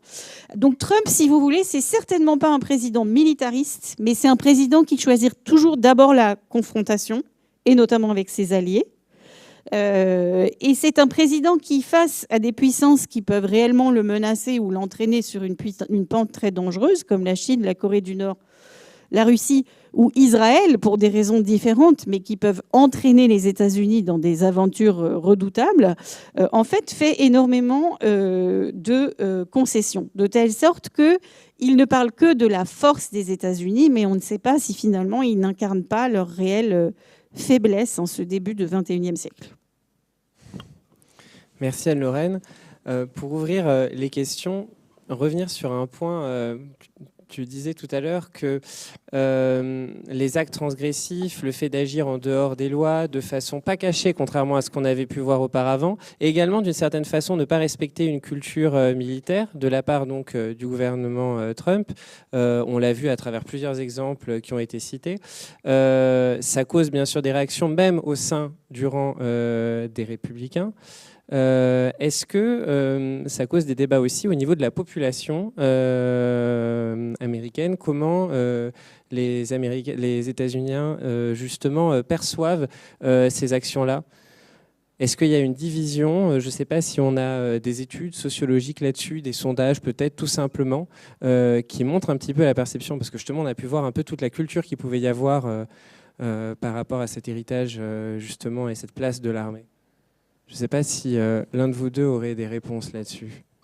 Alors, c'est pas facile de répondre évidemment en bloc et pour toute la population américaine, et il faudrait encore préciser quoi. Mais ce qu'on peut dire, c'est que, alors ici, on n'est pas à Trump, mais c'est bien avant, hein, quand ces premiers scandales-là sont sortis. Je pense par exemple à la prison de Guantanamo, le fait qu'on y pratiquait quelque chose qui s'apparente à la torture, ou la prison d'Abu Ghraib. Je pense que ça fait partie de ce moment de malaise dont je parle, où donc moi je ne suis pas dans la tête les foyers des États-Unis. Je ne sais pas qui approuvait, désapprouvait, mais le fait en tout cas que l'image des États-Unis était très sérieusement entamée à travers le monde avec ce type de pratique, et qu'ils ne pouvaient plus prétendre à l'exemplarité. C'était en tout cas, enfin voilà, il y a eu un certain nombre d'articles, de mouvements, de réactions, de protestations, voire de procès. Maintenant, aujourd'hui, quand un Pete Hegseth dit devant tout le haut commandement militaire qu'on va libérer les soldats des règles d'engagement, et qu'en fait, en gros, jusqu'ici, en les obligeant à respecter des lois, des droits, c'était comme les obliger à se battre avec une main attachée derrière le dos. Je pense qu'il se fait aussi l'écho d'un sentiment partagé par une partie de la population américaine, que les États-Unis, en étant les gendarmes du monde, ont beaucoup payé, y compris un coût du sang, enfin un tribut humain. Et donc, par exemple, dans le refus des États-Unis de se joindre à la Cour pénale internationale, quand celle-ci a été créée, il y avait cette idée que parce qu'ils participaient bien plus que d'autres à l'effort de guerre, ils risquaient bien plus de se retrouver dans des affaires judiciaires délicates, et que c'était donc parce que c'était pas légitime de leur demander des comptes sur leur respect des droits de l'homme ou du droit de la guerre, puisque l'effort de faire régner l'ordre sur la planète reposait très largement sur eux. Julien? Oui, je suis tout à fait d'accord avec ce qui vient d'être dit. Peut-être deux points. Tout ça s'intègre à un paysage politique américain quand même très particulier, une polarisation extrême, avec de toute façon des soutiens inconditionnels de Trump, et à l'inverse des opposants, quoi qu'il en coûte ou quoi qu'il arrive à Trump. Donc de toute façon, il y aura une partie des Américains. Effectivement, c'est difficile de dire combien, dans quelle mesure, etc. Mais peut-être 30% des Américains, allez, je jette un chiffre comme ça, qui de toute façon seront d'accord avec Trump, suivront Trump, notamment sur ces questions-là. Par ailleurs, la question de la militarisation de la zone caribéenne et des frappes sur les narcotrafiquants, c'est une question quand même... enfin, c'est pas que c'est une question compliquée, mais évidemment que pour beaucoup d'Américains, il faut trouver une solution. On n'en trouve pas depuis des décennies. Trump, à sa manière, un peu en mode rouleau compresseur, bulldozer, en propose une. Donc, évidemment qu'il y a des Américains qui vont suivre. Et le deuxième point, et qui est un peu lié en fait au premier, c'est, j'ai souvent en tête cette petite phrase de la secrétaire d'État de Bill Clinton, Madeleine Albright. Certains d'entre vous se souvenez sans doute de cette femme politique de poigne, et donc qui était ministre des Affaires étrangères, secrétaire d'État, Secretary of State, et qui disait, alors je crois que c'était à Colin Powell à ce moment-là, qui était sans doute chef d'état-major des armées, si je ne me trompe pas, qui disait, mais à quoi ça sert d'avoir une telle armée si on ne peut pas l'utiliser, en fait. Et là, il y a une question, je trouve, assez intéressante. C'est-à-dire, ouais, c'est cette question-là. Quel est le sens, en fait, d'avoir une armée comme celle des États-Unis, avec tout ce que ça signifie en termes d'investissement financier, d'arbitrage financier, etc., si on ne peut pas s'en servir? Donc, évidemment que du côté de ceux qui sont pour à la fois cette vision d'une Amérique forte, d'une Amérique hégémonique, etc., évidemment qu'il faut utiliser l'armée. Donc il y aura toujours une partie quand même importante, je pense, de la population et même des élites qui suivront Trump, même dans ce qui semble effectivement des excès objectifs. Est-ce que vous avez d'ores et déjà des questions? Oui. Je vous passe le micro. Oui, merci de me donner la parole. Merci pour votre intervention à tous les deux, voire à tous les quatre. Alors, je voudrais être sûr d'avoir bien compris d'un point de vue démocratique et institutionnel. Lorsque les États-Unis, lorsque le président des États-Unis décide d'entrer en guerre, je dis bien le président, quel que soit son nom, il n'a pas l'obligation de venir devant le Congrès pour obtenir un vote favorable. Et deuxièmement, le Congrès, il intervient, si j'ai bien compris, uniquement pour lever l'impôt, voter des lois pour lever l'impôt, pour financer cette guerre lorsqu'elle a été décidée. Alors, je commence par la deuxième question et puis j'aimerais bien avoir le complément de Julien. Je commence par la deuxième question parce qu'elle est plus simple. Le pouvoir de la bourse, c'est vraiment le pouvoir du Congrès. Donc, voter, par exemple, un nouveau paquet d'aide à l'Ukraine, ça doit passer par le Congrès. C'est pour ça que je vous disais que quand Pete Hegseth, l'été dernier, a décidé de bloquer l'aide à l'Ukraine sans passer par le Congrès, c'est contraire aux lois des États-Unis. Ensuite, sur les déclarations de guerre, ça a fait l'objet d'un débat, d'un très long débat, et notamment dans les années 70. Et au moment de la guerre du Vietnam. Donc, techniquement, pour déclarer la guerre, oui, il faut l'accord du Congrès. Le problème, c'est qu'on fait beaucoup de guerres sans les déclarer. Et c'est le cas de toutes les dernières là, dont on a parlé. Je ne sais pas s'il y a eu quelque chose comme une déclaration de guerre. Mais dans le cas de la Première Guerre mondiale, dans le cas de la Seconde Guerre mondiale, oui, c'est avec l'accord du Congrès que les États-Unis sont entrés en guerre. Alors, juste sur les années 70, et c'est au moment du Vietnam, et donc de cette mauvaise guerre, celle-ci aussi, pour moi, dans l'image qu'elle a laissée, qu'il y a tout ce débat, en fait, sur la présidence impériale. Déjà, l'idée qu'un président en temps de guerre a tendance à s'arroger des pouvoirs que la Constitution des États-Unis ne lui donnerait normalement pas. Et que donc les temps de guerre sont des temps où il faut essayer de veiller à enrayer cette dérive vers un pouvoir présidentiel plus autoritaire. Et donc il y a eu notamment des débats autour de Nixon et qui sont liés à l'affaire du Watergate, puisqu'on a estimé que c'était en abusant des pouvoirs qu'il avait dans le cadre de la guerre guerre du Vietnam qu'il avait pu détourner, si vous voulez, certains outils pour surveiller le Parti démocrate. Et donc il y a eu un certain nombre de lois qui ont été prises après le Vietnam pour essayer en quelque sorte de remettre le président à sa place.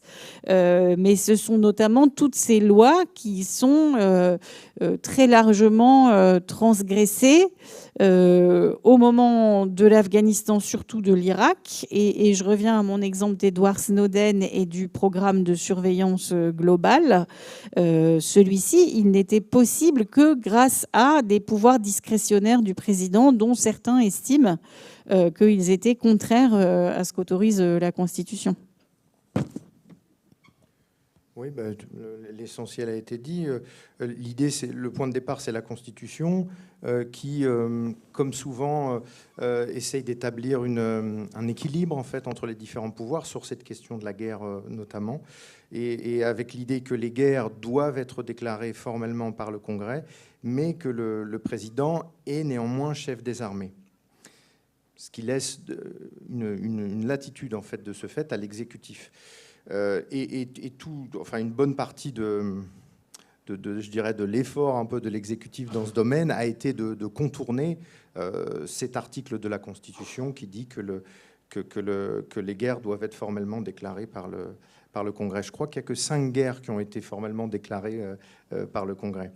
Et ensuite, effectivement, du fait des excès de la présidence Nixon et de la guerre du Vietnam, il y a cette loi, je crois que c'est War Powers Resolution, et ensuite ça devient une loi, donc la loi sur les pouvoirs de guerre, oui, absolument, qui limite en fait la possibilité de l'exécutif de démarrer une intervention militaire seul et sans en référer en Congrès.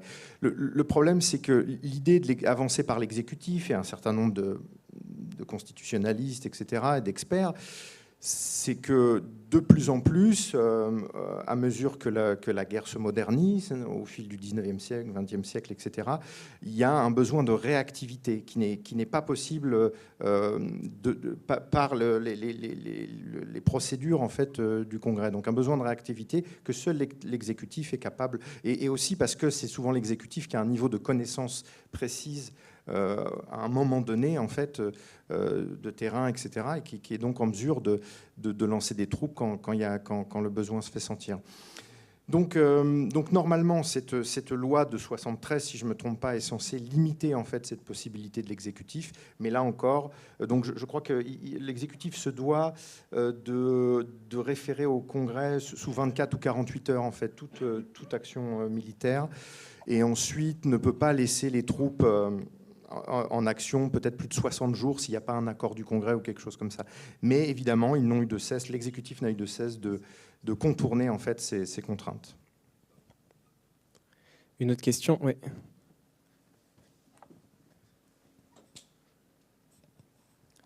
Bonsoir, merci. J'aurais juste une remarque et 2 questions. La remarque, c'est en réponse à la question de Madeleine Albright tout à l'heure. Finalement, la thèse que défend Dos Passos dans la trilogie USA, c'est que la participation des États-Unis aux guerres mondiales, ça leur a permis d'avoir un vecteur culturel et économique dans le reste du monde, et leur présence continue après ça avec leur base. C'était quand même un outil de soft power quelque part, partout dans le monde. Pour revenir sur le sujet de Trump, pour moi, il me semble qu'il y a une figure dans la culture américaine qui est la figure du bully, du harceleur, et Trump incarne vraiment complètement cette figure-là. Ces partisans qui ont pris le Capitole d'assaut le 6 janvier, ils incarnent aussi complètement ce schéma-là. Et je me demandais, dans l'historique que vous avez fait tout à l'heure, où vous avez parlé aussi d'Obama, il me semble que quand Obama a décidé de parler de la ligne rouge, mais qu'il n'a pas agi finalement, ça marque une rupture dans le schéma, le rapport culturel que les États-Unis ont avec la guerre dans la continuité. Et je pense que quelque part, ça a profondément frustré tous ces bullies. Ça a créé un truc assez dur qui derrière cristallise un petit peu leur vote pour Trump et pour leur idéalisation de personnalités comme Elon Musk et tout ça. Donc ça, c'est la première question. Est-ce que c'est pas ce phénomène-là culturel qui fait émerger un mec comme Trump? Et ensuite, est-ce que finalement, Trump, c'est pas aussi la dupe du complexe militaro-industriel, de tout un tas d'agents de la tech qui, eux, ont un agenda complètement qui dépasse largement ce que Trump peut voir, même en termes de guerre, en termes de, je pense aux robots guerriers qui sont en train d'émerger, enfin aux drones, à tout un tas de technologies de guerre qui sont en train de sortir de surveillance, là aussi, parce qu'Edward Snowden, il a dénoncé tout un tas de choses, mais on est passé à l'étape complètement au-dessus de ça. Voilà, c'était les deux questions. Peut-être un élément, merci pour vos questions et votre commentaire très, très riche. Peut-être s'agissant d'Obama et des déceptions un peu qu'il a pu générer parmi certains, je pense que derrière, il y a un peu cette contradiction dans laquelle on est peut-être un peu tous finalement, mais c'est aussi une contradiction dans laquelle les États-Unis eux-mêmes se sont mis en fait. À savoir que si les États-Unis interviennent, j'allais dire interviennent trop militairement, on les critique. Quand ils n'interviennent pas, on va aussi les critiquer. Donc c'est difficile, et c'est pour ça que pour beaucoup de présidents, tout ça c'est un peu un jeu, c'est un jeu presque perdant-perdant, parce qu'en fait c'est beaucoup d'énergie, beaucoup d'argent, voilà, et au final les gains politiques sont difficiles. Et là, dans le cas du retrait, oui, on peut parler de retrait d'Obama sur la question de la Syrie que vous évoquez. C'est extrêmement compliqué parce que si les États-Unis interviennent à nouveau, évidemment, on retombe dans le risque d'un bourbier, etc.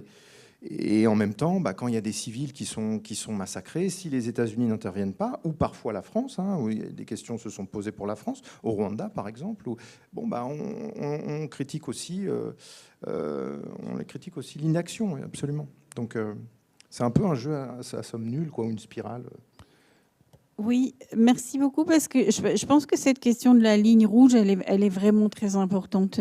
D'abord, elle montre pour moi que Barack Obama était une figure ambivalente dans ce rapport des États-Unis à la guerre. Donc, comme je vous l'ai dit, je pense réellement que s'il a été élu, c'est parce qu'il représentait une sorte de contrepoint par rapport à George W. Bush, par rapport à ses aventures très idéologiques des néoconservateurs qui voulaient aller installer la démocratie à la pointe de la baïonnette dans une partie du monde qu'ils connaissaient très mal, en fait, et donc ils ont fait beaucoup d'erreurs.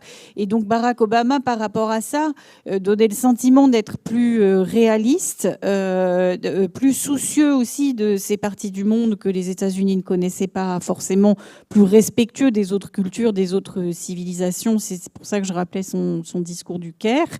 Mais en fait, il a été élu un peu sur une promesse d'extraire les États-Unis du Moyen-Orient. Et l'histoire, depuis, c'est que les États-Unis n'arrivent pas du tout à s'extraire du Moyen-Orient. Donc, ils ont pu formuler ce vœu de dire que désormais, ils allaient faire un pivot vers l'Asie. Et le dernier document de stratégie de sécurité nationale redit on va s'extraire du bourbier du Moyen-Orient. Mais en fait, voilà, ça fait 30 ans qu'ils essayent et ils n'y arrivent pas. Mais Barack Obama avait choisi effectivement là de faire la guerre par d'autres moyens, c'est-à-dire assassinats ciblés, drones, opérations secrètes, guerre ultra technologique. Donc bien sûr, pas de soldats au sol, mais ça ne voulait pas dire pour autant pas de présence au Moyen-Orient, loin s'en faut. La question de la ligne rouge, c'est très très délicat parce que en fait, quand il a reculé, alors que c'est une opération que les États-Unis auraient pu faire avec le soutien de leurs alliés, notamment français et britanniques. Il y a d'autres gens qui ont très très bien reçu le message. Et donc cette ligne rouge, ça doit être 2013. L'invasion de la Crimée, c'est 2014. Et donc, si vous voulez, le fait que les États-Unis n'entendaient plus faire respecter un certain nombre de règles ou de lignes rouges, voilà, je pense que à Moscou, à Pékin et ailleurs, le message a été très bien reçu et que la nouvelle ère de conflit dans laquelle on est aujourd'hui, elle doit aussi quelque chose à ce fameux épisode de la ligne rouge. Notamment qu'il s'agissait d'un massacre de civils à l'arme chimique par le dictateur Bachar el-Assad. Et donc, c'est aussi laisser entrevoir la possibilité de la destruction de populations civiles entières. Et je ne vous fais pas de dessin. On voit ce qui s'est passé depuis, si on a le sentiment que la première puissance mondiale autorise cette manière de faire la guerre.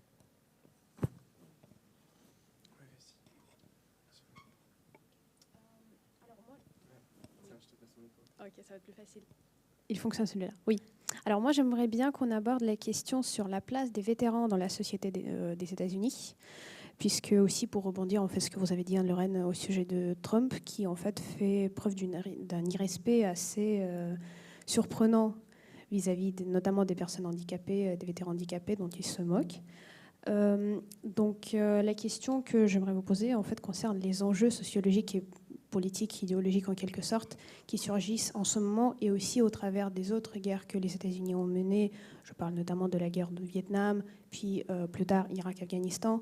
Quels en fait étaient les enjeux, les difficultés aussi que les États-Unis ont rencontrées quant à la prise en charge des vétérans, que ce soit sur le plan de la santé physique, les handicaps, les retraites, etc., mais aussi la santé mentale, puisque nombreuses sont les personnes concernées par les troubles psychologiques, le stress post-traumatique, l'anxiété et d'autres. Voilà, je vous laisse répondre. Merci. Tu maîtrises peut-être mieux ces questions que moi. Ouais, non, non, mais oui, donc les vétérans. Les vétérans sont extrêmement présents et visibles dans la vie américaine, je dirais, politique, sociale, et beaucoup plus qu'en France. Déjà de par leur nombre, du fait des guerres qu'on a évoquées. Je crois j'espère ne pas dire de bêtises, je crois qu'on est autour de 20 millions aujourd'hui de vétérans. Et organisés, hein, c'est-à-dire à l'américaine, en association, en groupe de pression, etc. Donc ça compte dans le paysage. Oui. Juste là-dessus, quand tu parles de groupe de pression, on peut considérer qu'ils font une forme de lobbying d'une certaine façon. Ils ont un poids à ce niveau-là. Absolument. Oui, il s'agit de lobby. Hein. Alors après, politiquement, je pense que c'est assez partagé hein, entre les démocrates et les républicains. Il faudrait voir de plus près. Et puis c'est pas le seul déterminant non plus des gens après qui votent ou d'être vétérans, mais en tout cas, ça compte. Et donc, j'ai remis la slide là, notamment parce que pour ceux qui le savent, le point de départ de ce film emblématique, Rambo, c'est ça, hein, c'est un vétéran qui sort un peu de nulle part, je crois, ça fait longtemps que j'ai pas vu le film, mais qui sort de la forêt ou d'un chemin ou d'une route, et on comprend en fait que c'est un vétéran, évidemment traumatisé par l'expérience qu'il a vécue au Vietnam, et c'est le point de départ un peu de... Voilà, parce qu'en fait, derrière chacun des conflits qu'on a abordés, il y a du drame, il y a du traumatisme, en fait, hein, c'est ça qu'il faut bien comprendre. Peut-être pour poursuivre un peu sur cette question des vétérans, on est quand même très souvent sur des gens issus des classes populaires, avec sans doute une très forte représentation, peut-être majoritaire, des minorités ethno-raciales, africains-américains, hispaniques, etc. Donc c'est un autre élément à prendre en compte. Donc Anne-Lorraine l'a déjà évoqué, mais aussi ce rôle un peu, cette dimension, cette possibilité d'ascension sociale permise par le passage dans l'armée, hein, avec un accès à un certain nombre de soins, mais je pense aussi à l'éducation. L'université gratuite, c'est payant, évidemment, l'enseignement supérieur aux États-Unis. Donc là, l'armée joue un rôle important, puisqu'elle permet aux gens qui en reviennent de faire leurs études gratuitement. Et je crois qu'Anne-Lorraine l'a dit, mais enfin, ça a permis à beaucoup, notamment issus des groupes minoritaires, et notamment également les immigrés, hein, s'agissant des groupes minoritaires, c'est souvent ce qui a permis à des familles issues de l'immigration, italienne, irlandaise, etc., de climb the social ladder, de monter l'échelle sociale, voilà, absolument.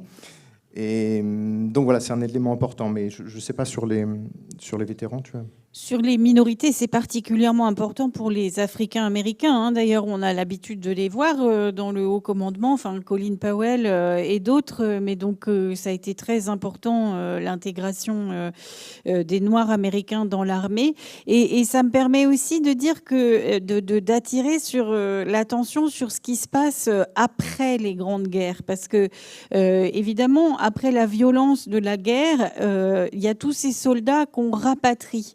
Et donc, ce sont des moments où il peut y avoir une crainte que la violence des guerres à l'extérieur soit réimportée, si vous voulez, aux États-Unis et se convertisse en forme de violence civile.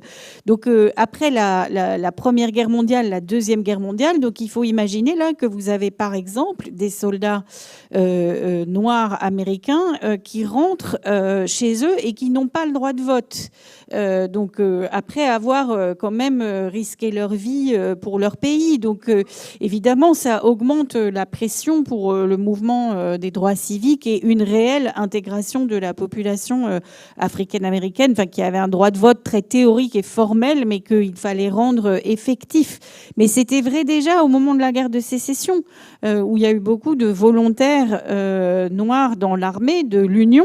Et quand ils ont été démobilisés, il y avait cette question de qu'est-ce qu'on fait pour ces gens maintenant qui ont combattu pour leur pays et qui ont été démobilisés. Et c'est pour ça que je vous disais que c'est souvent ça qui a été à l'origine d'un certain nombre de programmes de protection sociale. Donc pension, retraite, allocations diverses et variées,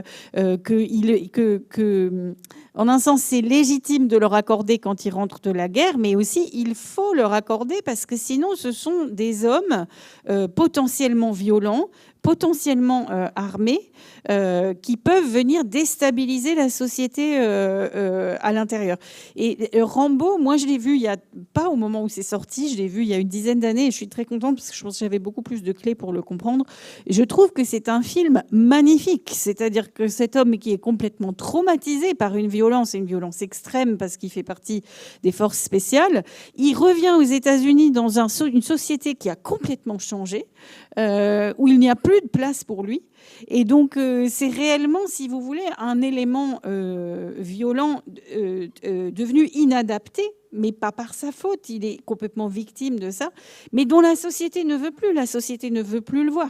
Mais ça a été vrai, je pense, dès la guerre de sécession aussi, qui, Julien nous l'a dit, est souvent décrite comme la première guerre moderne, notamment parce que c'était l'invention de l'artillerie. Et donc, il y avait ces armes que tu nous as montrées. Il y avait des obus. On a détruit des villes entières. On a rasé des villes. On a brûlé des villes. Et les gens sont revenus mutilés. Donc cette guerre a fait énormément de morts, mais elle a fait aussi énormément de blessés, et donc très visible dans la société américaine et très présent dans la conscience. Il faut se dire qu'il y a 1, 2, 3 générations qui grandissent avec ces images du grand-père revenu avec un bras en moins, une jambe en moins, et donc si vous voulez, dans une forme de violence de la société américaine, ce rôle de la guerre et la place des anciens combattants et la visibilité des anciens combattants, c'est absolument central. Et plus près de nous, après l'Afghanistan et l'Irak, et c'est à ce moment-là qu'on s'est mis à parler de stress post-traumatique, PTSD. En fait, sur toutes les émeutes qui ont émaillé le territoire américain, on va dire dans la période Covid, les altercations entre Antifa et milices d'extrême droite, enfin toute une ambiance très émeutière, et aussi les affrontements entre la population des quartiers noirs et la police, qui a donné lieu à tout le mouvement Black Lives Matter, etc. C'est aussi lié au fait qu'il y a des armements qui sont rentrés de ces guerres dont on ne savait pas quoi faire et qu'on a recyclé dans la police. Donc, dans les émeutes de Ferguson, par exemple, ou de Minneapolis, on a une police militarisée, mais c'est littéralement parce qu'il y avait de l'équipement pas cher à utiliser au retour de ces guerres. D'autres questions? Des remarques? Oui.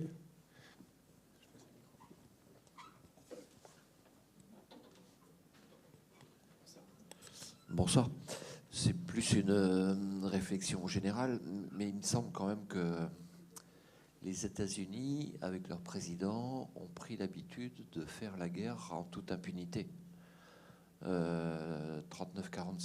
en Europe, ils balancent une bombe qui leur sert d'essai d'expérimentation à l'uranium et une autre au plutonium sur le Japon, 300 000 morts à Hiroshima. Au Vietnam, napalm, agent orange fourni par Monsanto. En Irak, la guerre malgré le désaccord de l'ONU. En Palestine, Trump soutient Netanyahou alors que le secrétaire Antonio Guterres disait déjà en avril 2024, il y a 1 an et demi, que ça ressemblait à un génocide. Il continue de soutenir la destruction à Gaza et en Cisjordanie. Donc il me semble que ça donne des arguments à Poutine, qui n'en a pas tellement besoin, mais qui peut dire moi je fais la guerre en Ukraine parce que je fais ce que je veux, comme vous faites ce que vous voulez aux États-Unis. Enfin, et la Chine qui étouffe le Tibet.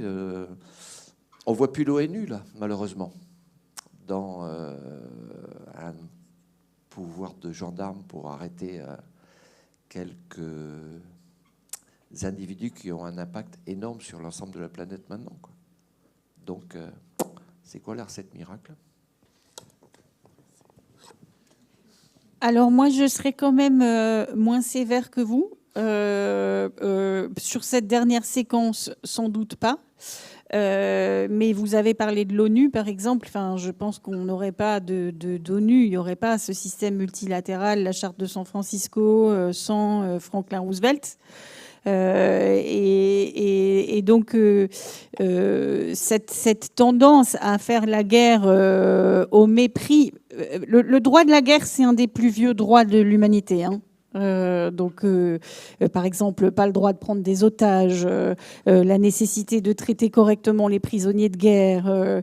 Et les États-Unis se sont conformés à toutes ces règles-là pendant une partie de leur histoire, ni plus ni moins que d'autres grandes puissances, je dirais. Et ensuite, sur la naissance du système multilatéral et du droit international et de l'obligation de respecter un certain nombre de conventions internationales, ça doit beaucoup aussi à l'influence déjà de Wilson, hein, dans la Première Guerre mondiale et de Roosevelt dans la Deuxième. Donc je dirais que jusqu'à une époque récente, restait quand même cette idée, cette doctrine que y a un droit de la guerre, le droit de la faire ou pas, mais aussi un droit qui encadre la manière de faire la guerre. Hiroshima, Nagasaki, c'est un problème moral absolument considérable. Je ne sais pas si d'autres puissances que les États-Unis, ayant découvert cette arme de destruction massive qu'on n'avait jamais utilisée avant, auraient fait d'autres choix que les États-Unis. Il y a tout ce débat de combien de morts ont-ils évité en causant ces morts-là. Moi, je ne veux pas défendre Hiroshima et Nagasaki, mais je ne pense pas que la tendance à mépriser le droit international soit plus, dans l'histoire longue, imputable aux États-Unis qu'à d'autres puissances, même si la façon qu'ils ont eue toutes ces dernières années de se détourner du droit international, et en particulier depuis la première administration Trump, est évidemment désastreuse. Voilà, je vous ai dit, il y avait ce débat, effectivement, de dire oui, mais on joue un rôle absolument démesuré, on prend sur nous une part démesurée de l'effort. Je me fais leur avocat. Et donc, s'il y a des procès pour non-respect des règles du droit de la guerre, ce sera toujours contre les États-Unis, mais vous ne pouvez pas et nous demander d'être le gendarme du monde et venir nous faire des procès quand les règles n'ont pas été respectées. Mais... Oui, après, j'aurais souhaité qu'ils signent ce traité de Rome. Hein. Je vais vous passer le micro. Merci beaucoup pour toutes ces explications. Tout à l'heure, il était question du complexe militaro-industriel. Et avec l'importance que prennent les drones, et on le voit dans la guerre avec l'Ukraine actuellement, russo-ukrainienne actuellement, quelle est la part de la déshumanisation de la guerre et de la décision et de la prise de décision? Alors, tout à l'heure, la question qui était posée était plutôt sur l'agenda du complexe industriel, mais il y a aussi quelle est la part de compréhension que peut avoir le Congrès, que peut avoir même la présidence, de la façon dont fonctionnent maintenant les prises de décision qui gèrent les drones, etc. Est-ce que vous avez une vision là-dessus ?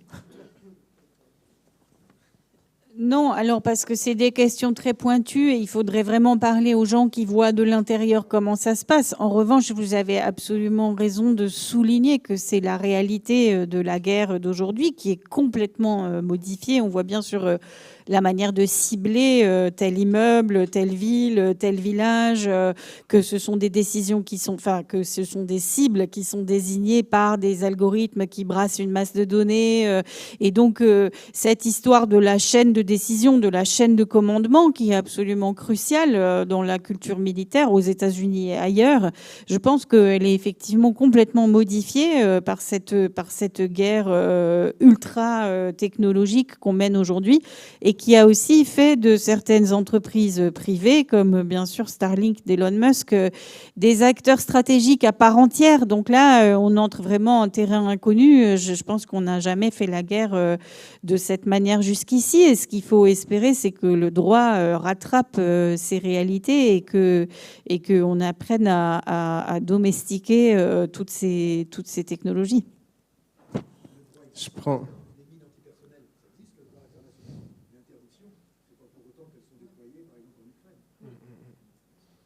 Je prends une dernière question. Oui, il y en aura deux. Mais dans la première question... Non, mais rapidement.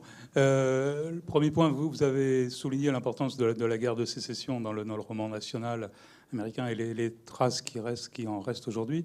On a aujourd'hui une société états-unienne qui est traversée par de multiples fractures. Je pense entre autres, mais il y en a plein, à la question de la protection sociale, dont on voit avec quelques faits divers les effets. On a également... Vous avez rappelé le deuxième amendement, le droit de créer des milices. On a également des gens qui sont armés jusqu'aux dents un peu partout. Donc, quid du risque d'affrontement interne, voire de guerre civile? Et deuxième point, quand même, je pose quand même la question, quelle est la part du messianisme dans les interventions étrangères des États-Unis? Je pense notamment à tout ce qui est en faveur d'Israël, qui est quand même sous-jacent dans les décisions de politique à cet égard.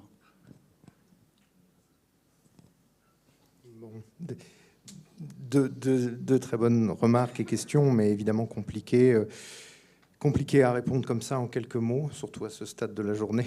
La question du messianisme, effectivement, elle est intéressante.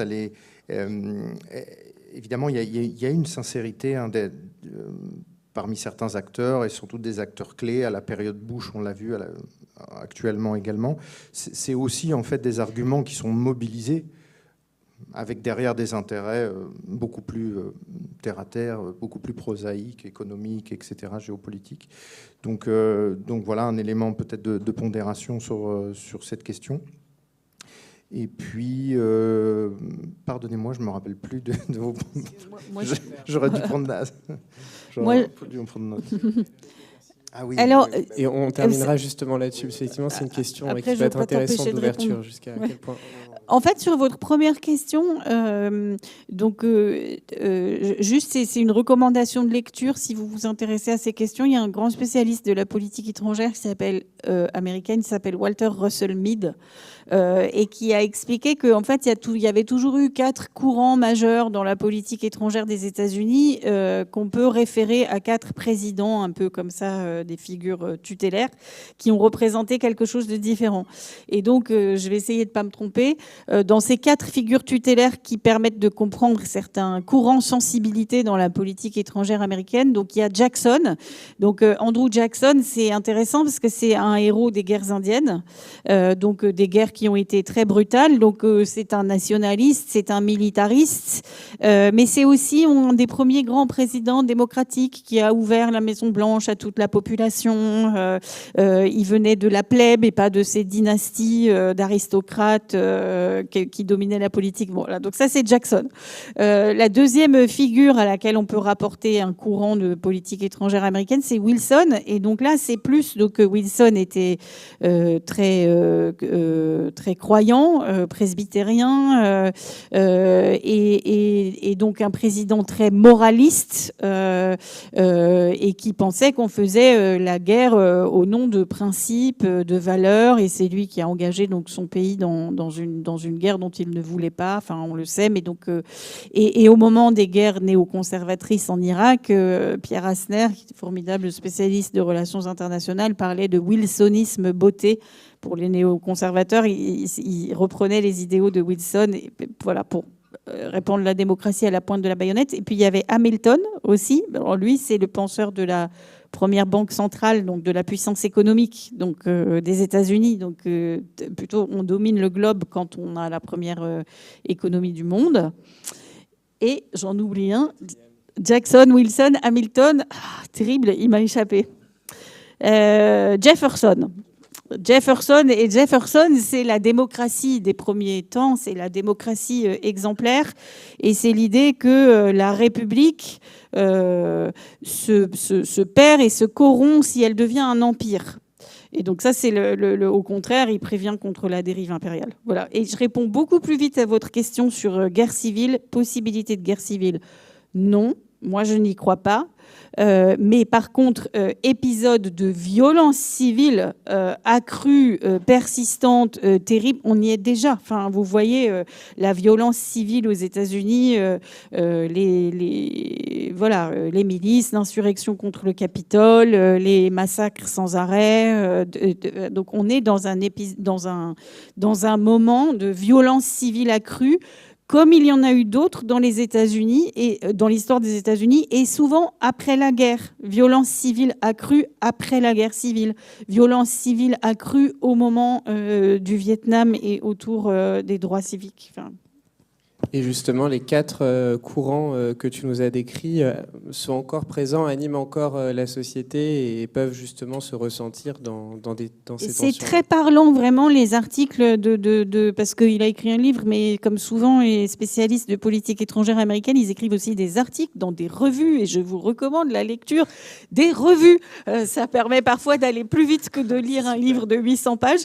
Et donc, je ne sais pas s'il y a des articles de Walter Russell Mead qui sont traduits, mais c'est hyper efficace pour comprendre beaucoup de figures actuelles. On se dit, ah ben oui, lui, il est comme Jackson, lui, il est comme Wilson, lui, il est comme Hamilton. Ça marche extrêmement bien. Et on peut conclure... Jackson, dont Donald Trump a mis un portrait dans son bureau. Le lien est comme ça, mais on peut conclure en invitant aussi à lire 2 types de revues. Je vois que tu as amené la revue Esprit, et moi je remonte la revue L'Actualité Nouvelle-Aquitaine. Et je vous remercie tous les deux, et je vous remercie également. Et voilà, et je vous souhaite une bonne soirée, et je vous dis peut-être à demain soir. Et voilà. Merci à tous et tous.